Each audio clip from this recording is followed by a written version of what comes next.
Hello everyone, I'm John Higgins, contributing writer to Film and TV Now, and I'm delighted to welcome one and all to this interview special with filmmaker Jane Martin, who's the writer, producer and director of a new political short film called Red to Blue, which reflects on the changing political landscape in the northern English town of Mansfield as it became a conservative stronghold after being a Labour one for decades. Jay, a warm welcome to you. Yeah, nice to talk to you. Thanks for having me. So you've taken a politically neutral stance in the film, but politics is always something that veers in different directions. I mean, we're going through quite a lot at the moment with everything. And what did you discover about politics overall making this movie? That's a good question. What did I discover about politics? I think I discovered that the politics in local areas is very much determined by the feeling on the ground. You know, here in Mansfield, this film Red to Blue, where we finally elected a Conservative MP after nearly 100 years of Labour, it was really this perfect storm of factors that was all happening here locally that led to Ben Bradley winning the seat. I think more often than not, obviously, we focus on that wider political thing, you know, what's going on with the Prime Minister and the leader of the opposition, right? And that battle that goes on nationally. But actually what I found that here in Mansfield, it was all these local factors that came together in 2017 in Mansfield. The national stuff going on didn't really affect the politics that much, which I found really, really interesting.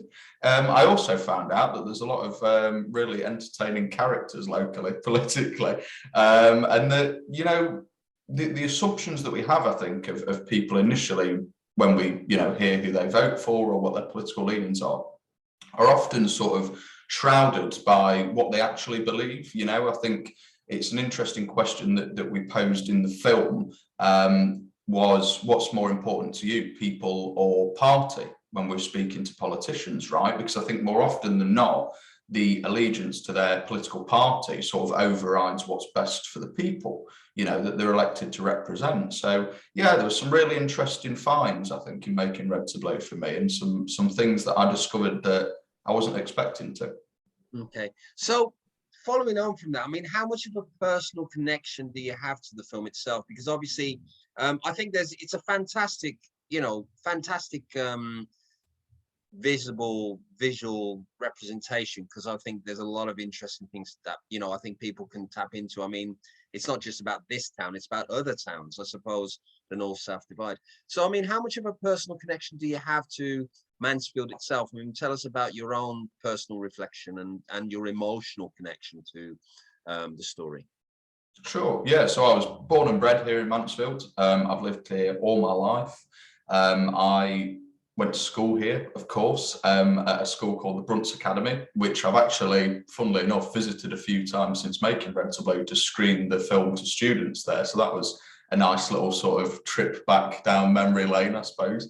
I did go to college in nearby Nottingham. I went to a college called Confetti to study film and television production there, but then came back up to Mansfield to make Red to Blue. So the town's really in my blood, you know, and I've always had an interest in the history of the town, the heritage of the town as a former pit town, you know, as you'll know if you've watched the film, you know, the Clipston headstocks that we feature in the film, the sort of big, massive, towering headstocks, they sort of tower over much of Mansfield, you know, so wherever you are in the town, you can normally see them, right? So you're always aware of the history and the heritage of the town.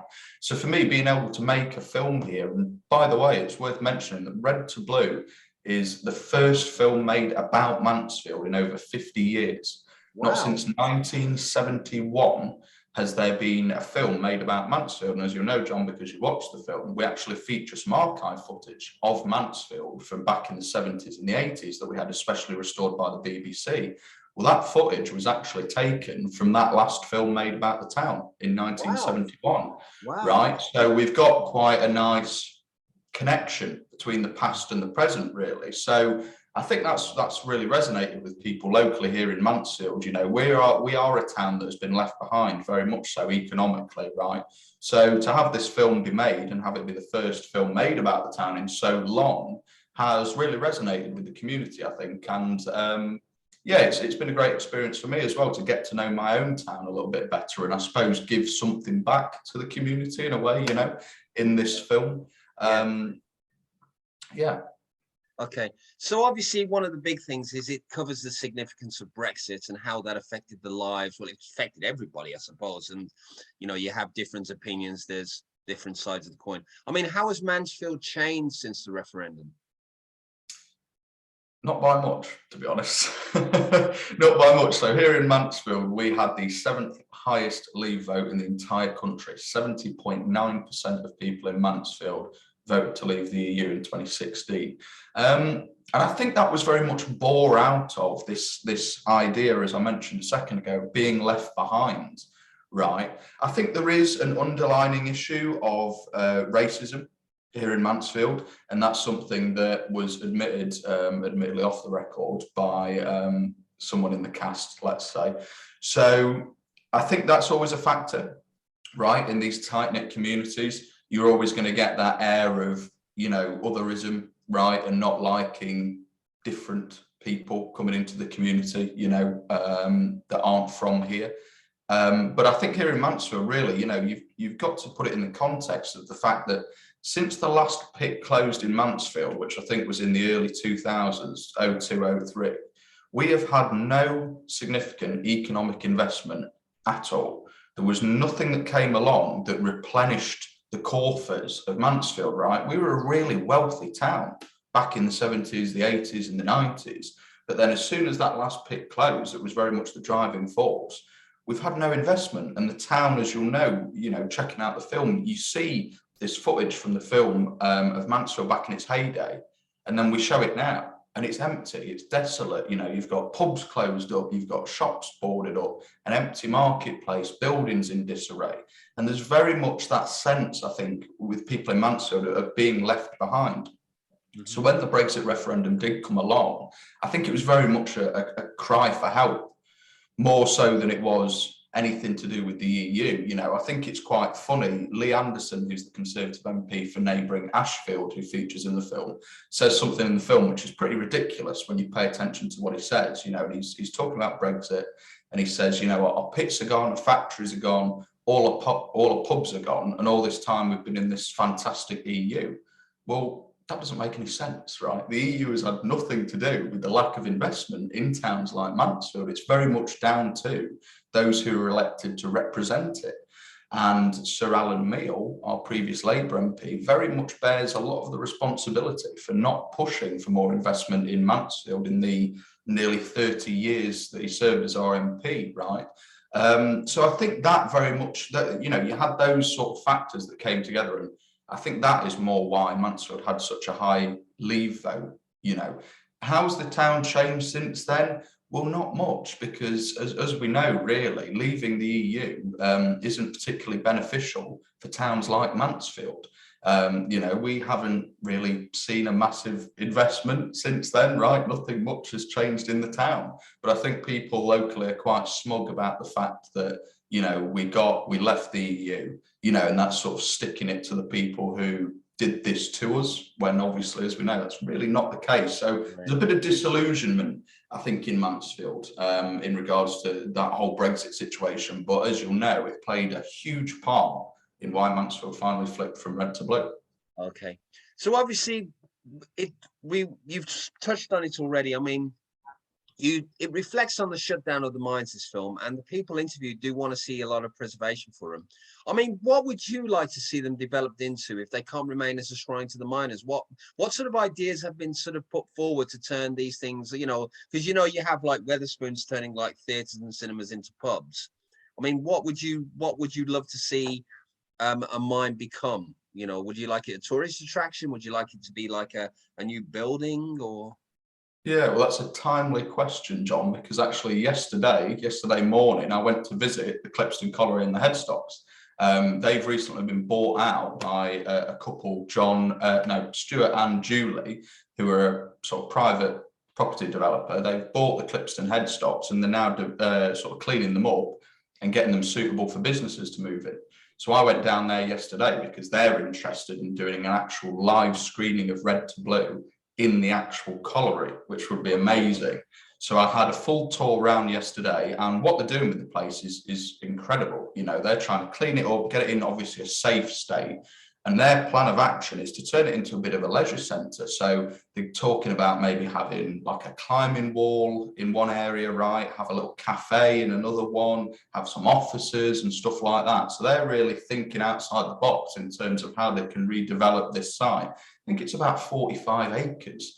The entire site, you know, so it's a lot of space, and with it being such an iconic image, you know, locally and also nationally as well, I think it's you know, something that it's a place that represents very much the soul of the town, right? And I think it's sort of quite ironic in a way that for so many years they were left just destitute and, you know, just left to disrepair, really.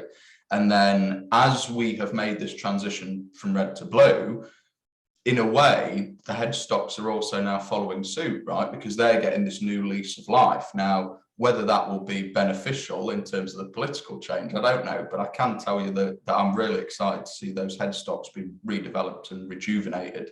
And like I say, you know, a museum, we have a museum here in Mansfield, an old miners museum, being able to move that maybe out of the space it is now and actually have it in the headstocks.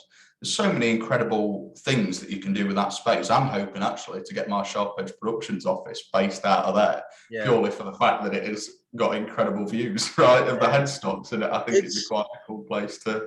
Yeah, it reminds me a bit of what they did with the Millennium Dome. You know, that was a bit of a white elephant, and then it became this iconic, you know, the O2, which has sort of played host to some incredible events. So obviously, how long did it take for you to make this film? It's about 3 years in total, and the pandemic did sort of stop us in our tracks a little bit. So we began pre-production in 2019, and I did spend almost the entire year doing research, reaching out to our interviewees, forming those relationships, right? And then we began shooting in February 2020. So we shot for a week, all of our interviews and, you know, shots around Mansfield, stuff like that. And that was just before that national lockdown came in. So we had a chance to thankfully shoot the film, and I began editing it with my editor, Richard Losberg. And then we went into lockdown. So then very much the rest of the post-production phase was completed in 2020 remotely. So we had to develop the score, finish off the edit, do the sound mix, color grade it, all that fun stuff. And then we wanted to get it out to the people of Mansfield, but we promised as part of a Kickstarter campaign that we ran in June of 2020 to raise some funds to help finish the film, that we would have a cinema premiere. So we've just been waiting basically for an entire year for cinemas to be able to open up at full capacity so we could have a sellout premiere, which we did a couple of weeks ago at Broadway Cinema in Nottingham. The film also went on the festival circuit, did extremely well. We took home 5 awards for Best Documentary Short and an Audience Choice Award as well. You know, it did sort of the critics rounds as well and was reviewed. So yeah, the film is finally out now. So we finally got there. So it's about 3 years, but obviously it would have been much shorter had it not been for COVID. But you know what? We got really lucky with our production that we were able to finish it off remotely and still be able to get the film out there. So I can't complain really. Okay. So obviously, have the politicians seen the film and what's their feedback about it? Yeah, so as I mentioned just now, we had our cinema premiere a couple of weeks ago now. All of the cast and crew came down, people of Mansfield. It was a sellout event, about 250 people, all crammed into a screening room, which was amazing to see post-COVID. And surprisingly, everyone has loved it so far. So the Conservatives, you know, Ben Bradley and Lee Anderson, praised the film, you know, praised its neutrality as well, which is pretty good, you know, and so did the Labour side of things. So I hope that sort of goes to show that the film is pretty neutral and down the middle. But to be fair, the feedback that I've had so far has been absolutely amazing, you know, from the people that have been in it. I think it's always going to be a funny little film here in Mansfield because it's about politics, and on the surface, you know, the film is called Red to Blue and it tells the story of a Conservative winning, right? So it's never going to be that popular with people on the Labour and the left side of things. But as you'll know, you watch the film and actually we do try and tell the story in a really neutral and sort of non-partisan way so that no matter your political leanings, you can watch it and enjoy it. And that's very much the response I've had so far from the politicians in the film. You know, not had a bad word said so far. You know, I'm sure that's to come from some viewers, but yeah, it's gone down really well so far. Okay. So obviously, one thing that I've noticed about politics today is that compared to the era of Thatcher, I mean, I used to watch Spitting Image, and I used to think that there were so many characters at that time. I mean, regardless of your political thing, we laughed at them in, you know, with people like Heseltine and Tebbit, and they would always be caricatures like Dracula or something like that. But a lot of political figures today seem quite anonymous. I mean, I have trouble knowing who's who in politics. I mean, how recognizable, I mean, you touched this in the first question. I mean, how recognizable are they to the constituents in Mansfield, the ones that actually help run the local governments?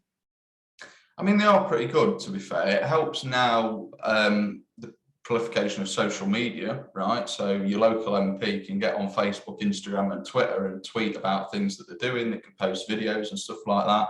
I can talk to my experience with Ben Bradley here in Mansfield. I mean, Ben's a young guy, he's only in his early 30s, right? So he very much knows how to use social media to his advantage, you know. So yeah, he's pretty recognisable, to be fair, you know, especially when you compare him to our previous MP, Sir Alan Meal, who gets a pasting in the film, and I think rightly so, from the Labour Party and the Conservative Party.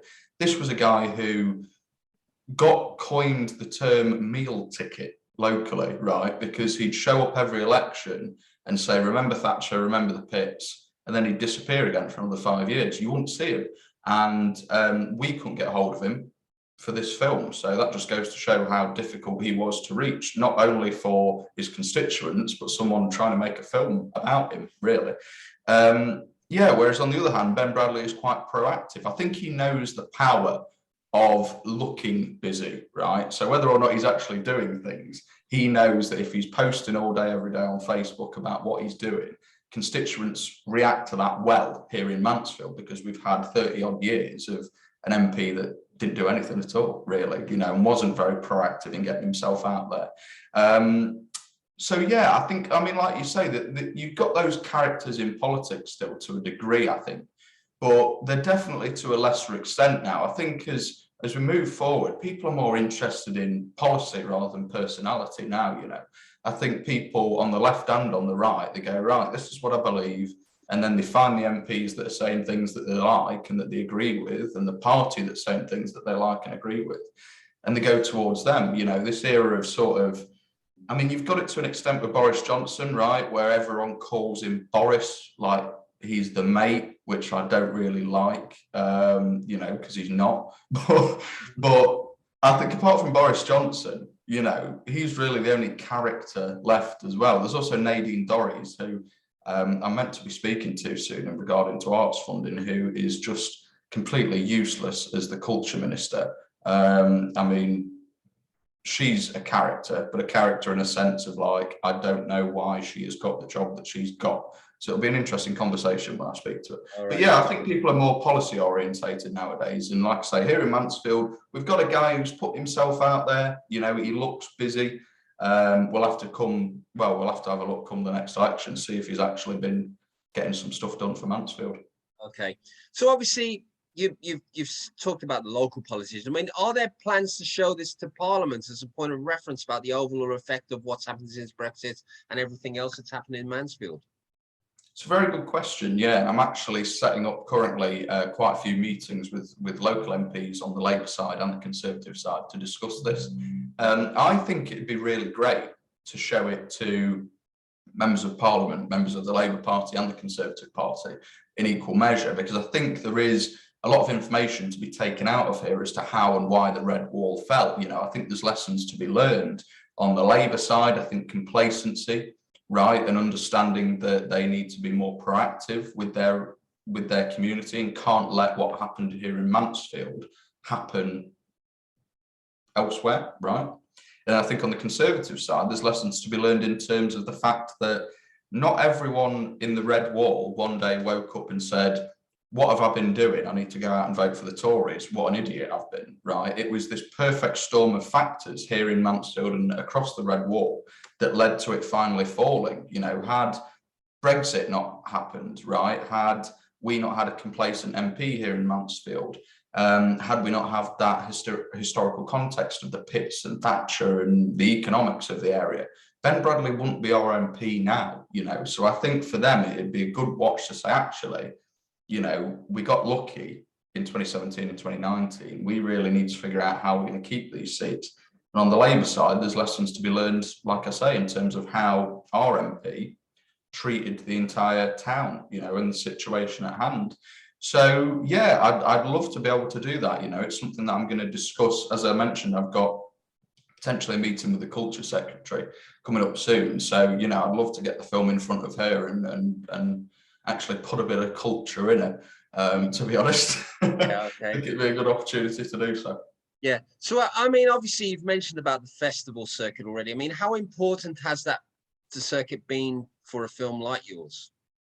I think quite important. Yeah, quite important in really pushing home the defining principle of the film, which is that it is a politically neutral tale, but it is a fascinating and a really interesting one.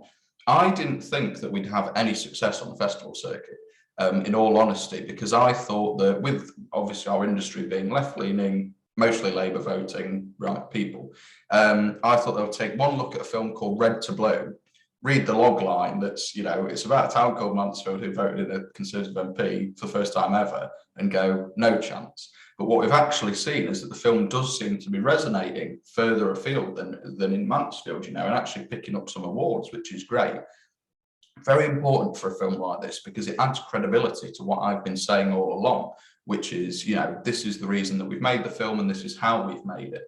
I also think, you know, it's important to get the film out to festivals because this isn't really a place and a story that people outside of the town are really familiar with. You know, I bet most people outside of Mansfield probably have never heard of the town, right? Might have heard of Nottingham, the city nearby, but probably never heard of Mansfield or Ashfield or Bolsover or Plesley, right? You've probably never heard of those places.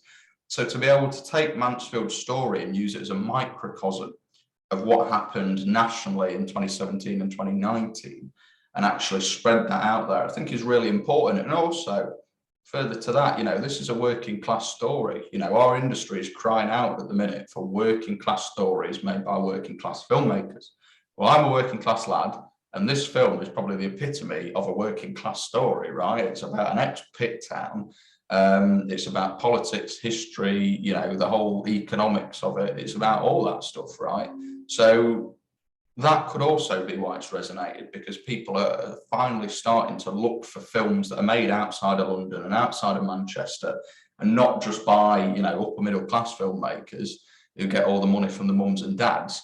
They're actually trying to find filmmakers that have got a unique voice. You know, that's not to toot my own horn and say that I am, you know, that, but you know, I try at least. You know, I'm dedicated to continue to making films here in Mansfield, right? I'm resisting the urge to move down to Nottingham, the city, right? Because I want to continue to make films here in Mansfield and make sure that even though Red to Blue is the first film made about the town in over 50 years, it's not the last one. Yeah, I think that's really good. I mean, I understand that Birmingham is actually developing a film studio now in Digbeth, in one of the local things. But the great thing is keeping that locality to your filmmaking creativity is very good. So we're going to wrap up now. I've got a two-part question. There's two parts of this.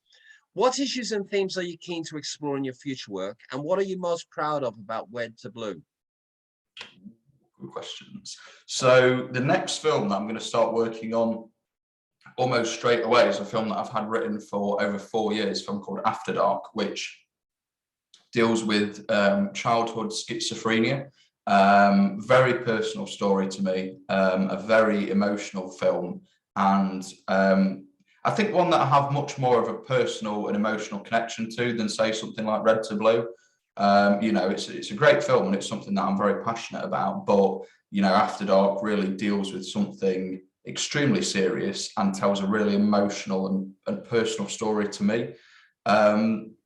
So that's the theme that I'm looking forward to exploring next, right? And that film is going to be set here in Mansfield. It's about, as I mentioned, you know, a working class family, right?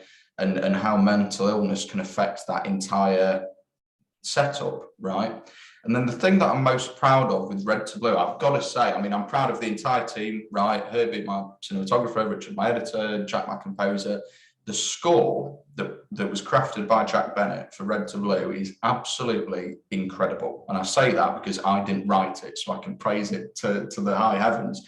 Jack is a very experienced musician in his own right. He's in a very successful band called Air Lou, ambient rock band. But this was his first time composing film score for a film. And he absolutely smashed it. 8 different tracks, 18 minutes of wholly original music. You know, we were lucky enough to be able to go in studio with a string quartet to actually record those string elements live in a studio, which just added a whole different level to the score. And I'm extremely proud of it. You know, I've been saying in interviews I've been doing lately that the score really is the emotion, right? If you watch Red to Blue without the music, it'd be quite an interesting cut and dry political story, right? But having that score there, it just brings the entire emotional side of Mansfield's politics to life and adds so much weight and gravitas to what was going on here in Mansfield and really puts it on the pedestal, you know, of how important it was. So I think out of everything, I'm most proud of the Red to Blue score. And I would say to your viewers and your listeners that if they do want to just check out the Red to Blue score on its own, if they go to jackbennettcomposer.com, you can listen to the full score, and it's really brilliant. And Jack's updating his next film project as well, so someone needs to hire him because he's absolutely incredible composer. Okay, well, listen, Jay, this has been brilliant. Thank you so much for your very insightful and enlightening thing about the film. I mean, Red to Blue has been making waves, as we've mentioned, and winning awards, so do catch it if you get an opportunity. Okay, so do support indie films and filmmakers like Jay. If there's any financiers out there, please do get in touch with him. And if there's any other festival representatives who want to see the film, by all means, do get in touch with them and get the film out there, because I think this is a fantastic opportunity. Just wrapping up, for more articles, interviews, and reviews from me, you can go to www.filmandtvnow.com. And this interview can be seen for now and a day, forever and a day, on the official YouTube channel, John Higgins Film Review. Thank you, Jay, and thank you all for watching. Thank you so much. Take care.